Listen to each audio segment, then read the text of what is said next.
Hopefully you've had a look at some more political cartoons, maybe done a bit of research about this particular one, or you might have looked at some Roman coins or some paintings or some ancient maps and really started to think about what media is and what we should consider as media. And hopefully you've made a bit of a start on having a look at those three readings that are in Durrington Lambrew. So they start on page 189, and it's the Ruth Finnegan, Raymond Williams and Katie Wales. And they're all quite short, and it finishes on page 193. And it's all on Moodle. Anyway, back to the slides. So yes, we can regard pictures and text, so images and text, as media, but what else? What about contemporary digital media like social media? So as you can see, this particular famous tweet dates from 2017, so 3 years ago, and it was tweeted just after midnight, as you can see, 12:06 a.m.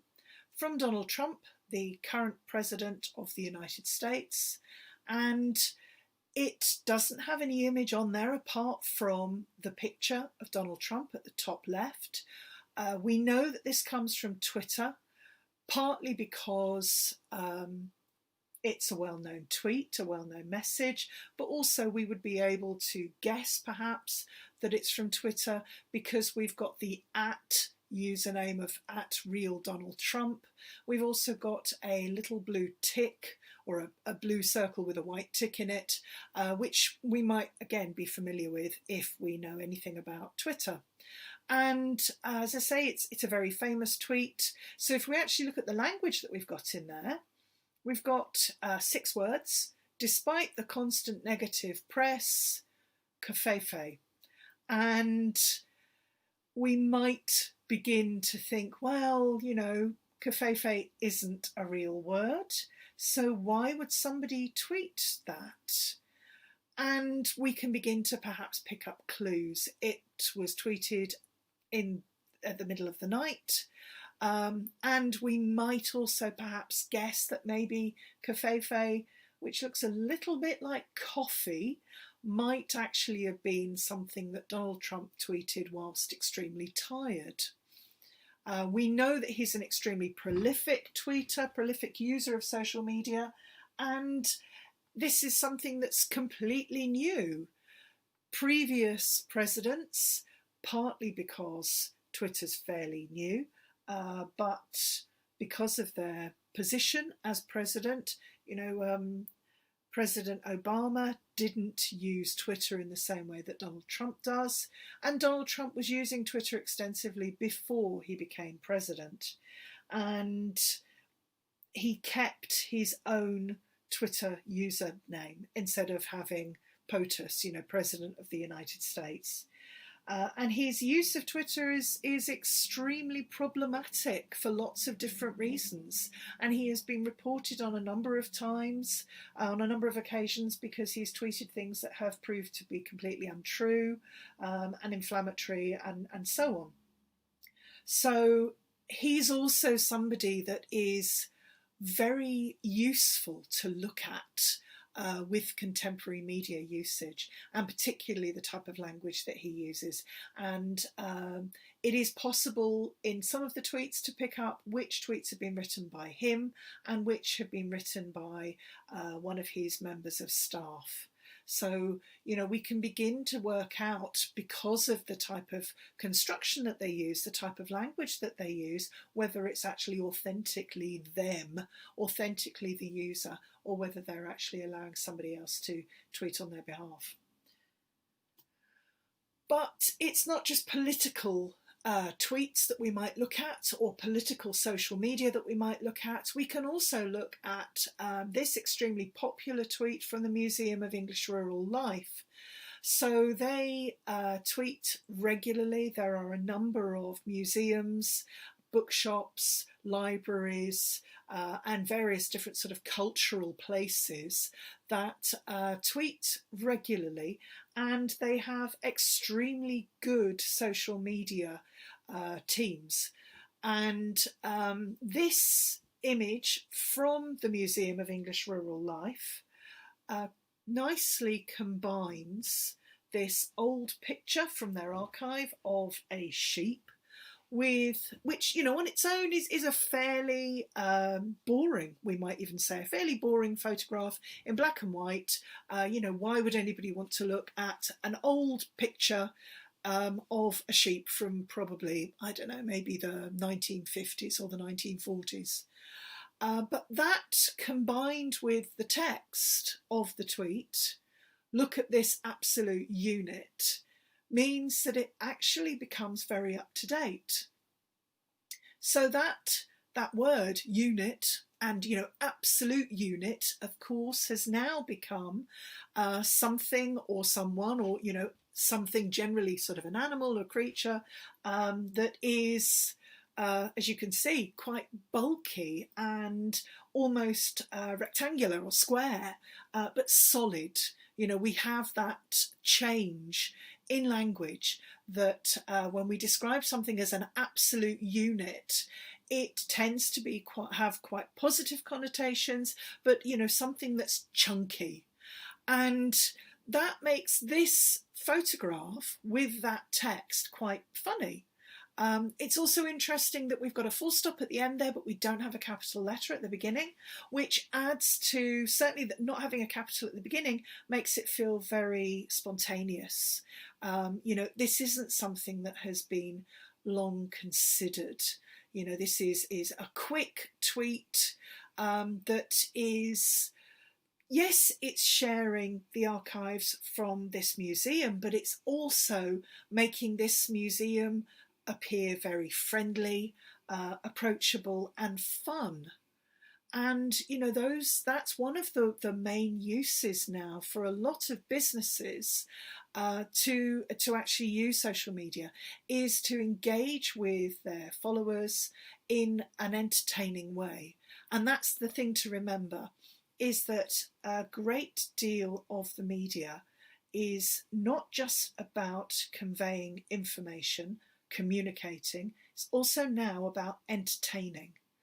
And even the news, that media is there a lot of the time to entertain. Yes, it's there to keep us up to date and informed and so on, but you may have heard the phrase, if it bleeds, it leads, which is often used by journalists, news journalists, to describe any story that has an element of violence and bloodshed in it. That will tend to lead on the news. So, you know, if it's a news broadcast on the television or on the radio or online, or even in printed newspapers or on web pages, often it will be those violent stories where there has been some sort of bloodshed. They will lead.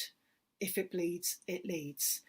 But people need to still be entertained, because otherwise, particularly in the world that we are in now, where there is so much information out there, so many different channels and streams of constant news, information, communication, we can be picky, and we are picky.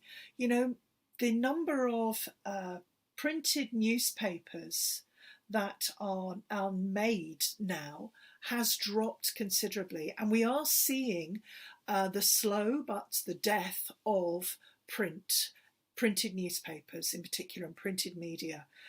Instead, newspapers are going online. The independent newspaper, which used to be in print form and you used to be able to buy a copy, now only is available online. You can get the newspaper, which is sort of related to the independent, but that's very much short and simple. You know, an awful lot of newspapers that used to charge have become free because they're online. So the Evening Standard, which if you travel up to London, you will quite often pick up a copy of the Metro on the way up, a printed copy, and on the way home in the evening, you can pick up a free copy of the Evening Standard. The Evening Standard used to be, you know, not much money, but it used to be a paid for newspaper. It's become free because they realise that actually they can make as much money with their readership and circulation figures through advertising. So being able to tell their advertisers, we have this amount of readers, these are our circulation figures, these are the numbers of people that will see your advert if you purchase advertising space in our newspaper. And that's what actually runs the newspaper, and what pays for it is the advertising space and not the cover charge. And this is also true increasingly of websites. You know, it's quite annoying to go to a lot of newspaper websites and have constant pop-ups or sidebars with lots and lots of adverts. But again, that's what pays. You know, that's what pays to keep it running.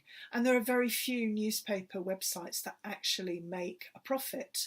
The Daily Mail's website has made a profit for some years, but that's partly because the Daily Mail's website is one of the largest news websites in the world. And it's also not just UK based. The Daily Mail, if you have a look at their website, you'll find that they've also got sections for Australia and America. And that's something that, you know, has become their news offering online is far, far bigger than if you were to buy a paper copy of the Daily Mail. But also in the last 5 years, The Guardian has actually started to turn a profit from their website. But an awful lot of these are also going down the route of having paywalls. So, you know, ultimately it's about money and how they can keep things running. And entertainment keeps people coming back. It engages people. And that's achieved in lots of different ways. So going back to this picture, yes, we have an entertaining picture of this very large sheep, but it's what makes it work is the text. Look at this absolute unit. And of course, it's being shared and commented on and so on. So this is our last picture that we're going to look at.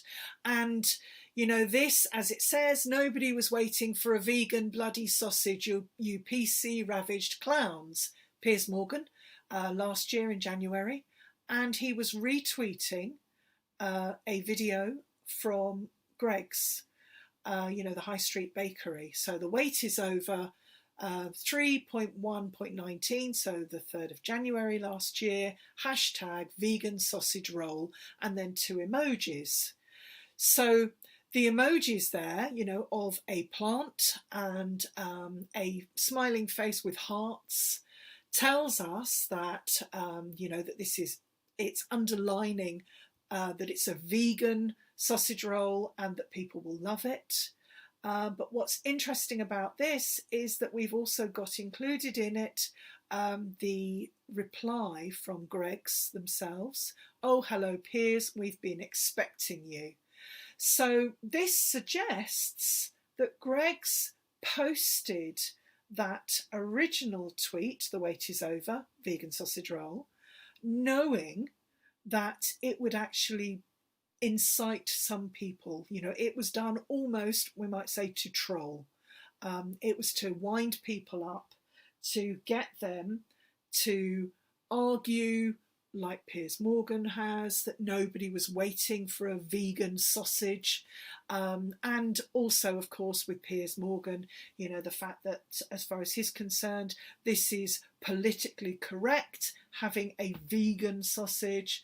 And what it actually ended up doing was, as you may well remember, is making that vegan sausage roll from Greggs sell out repeatedly.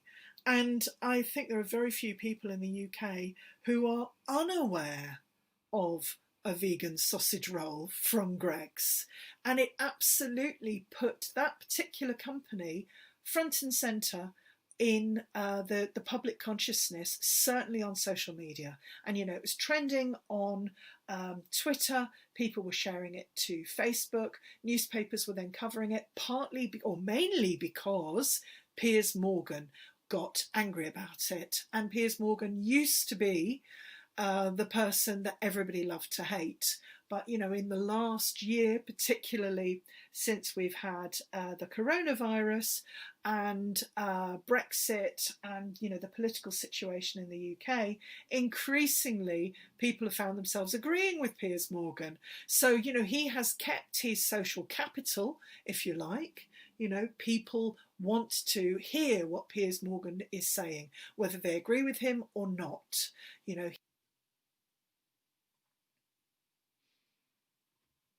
so to sum up, this is what we've covered so far in these 3 lecture videos.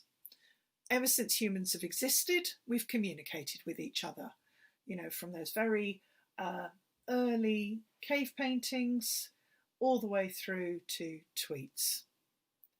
When we can't communicate face to face, because that's the ideal, the perfect, canonical form of communication where we can see one another, where we're in the same place, the same time, we can read one another's body language, we can reference items around us, you know, that it's the most perfect form of communication because there's less chance of ambiguity because we can see and interact completely with one another. But when we can't do that, we use some form of medium, and we always have done as human beings from those cave paintings. Something that carries our message, something that stands in the way, stands in the place of us being face to face, but it's a thing that carries that message. And that is a form of media, some type of media. So throughout the industrial and the digital revolutions, we've developed more sophisticated methods to communicate. And it might have been right at the very beginning of the Industrial Revolution, just the arrival of printing, which meant that we could get a written message, printed message out to more people. And it's not just more people at that time, but across time. Excuse me. And because we can still read books and pamphlets that were printed hundreds of years ago, we can still look at those, and we can still communicate, certainly one way, with writers from the past, or they can communicate with us. We can read the novels of Charles Dickens, for example, or Emily Bronte, and we can learn more about those people. And of course, the digital revolution has given us the opportunity to be able to communicate with, again, with writers and creators, but in real time. So, you know, we can contact people, we can tweet at writers and celebrities and each other across the globe all at the same time, using things like Twitter and other forms of social media. But we can also see one another, as we will do when we have our seminars. So by studying these communications and their media, we can learn more about ourselves and the times that we live in. So with all of that in mind, do go and have a look at the videos that are on Moodle, and do start to think about and add in your thoughts in the discussion forum for this week. You know, and our topic for this week, the question to think about is, what is media? And some of that I've covered in these lectures, or this lecture, these videos, and some of it is also in the reading, both the suggested set reading, so that's the one from Durrington Lambrew, which is the Katie Wales, Raymond Williams and Ruth Finnegan, but also in some of the extension reading you might want to have a look at. And I will then see some of you virtually, face to face, on Teams. And I said in the very first video that it was Monday, Tuesday and Wednesday, but actually the Mondays is when the lecture is, but it's coming out before then. And so I'll actually see you, and Jeremy will see you Tuesday or Wednesday. And yes, see you then.